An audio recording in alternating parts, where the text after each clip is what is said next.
This is the room that faces Saint-Michel, and there's no air conditioning in this room. They have an espresso machine here. There's a mini fridge here, the bathrobe and slippers. There is a separate toilet room. Hi, welcome to Adventures with Josh. I'm Josh, come on in. Today we are at the Hotel Relais Saint-Michel, and the room is actually much better than it looks in the pictures. I don't know if it has been refreshed since, but the pictures don't photograph too well on their website, so this room actually does look a little bit better.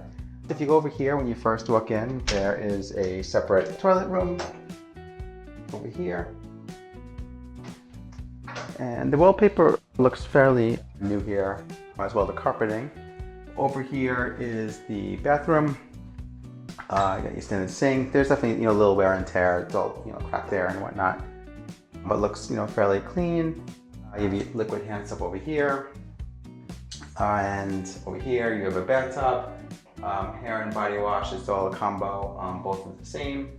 So it's just all in one type of soap. And your hair dry over here. And over here, you have your closet. There's a mini fridge here. They do provide a fan. There's no air conditioning in this room. Air conditioning is pretty uncommon in France, so they do have a fan there. They provide bathrobe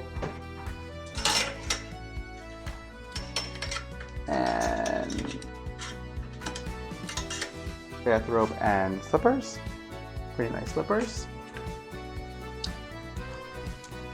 And over here, you have your safe, some more shelves, blanket. Apparently the blanket seems like it's probably pretty warm here.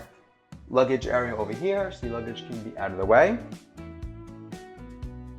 You have your standard desk here. Actually very high ceilings here. The hotel's only 2 stories. We are on the first floor. Bed over here, couch, and a little sitting area. They have an espresso machine here, and the espresso capsules, and also tea. And then over here, this is the room that faces Saint-Michel, which is right over there. So the balcony is definitely scarce. There's just 4 chairs here and a little table, not too much furniture at all, but the view is great, direct on view. We're gonna go over there shortly. And the hotel rate, they do include breakfast, and we are here for 1 night. Parking is literally right next door here, so very convenient. And that is the hotel. So I hope you enjoyed the video. Please remember to like, share, and subscribe. Bye.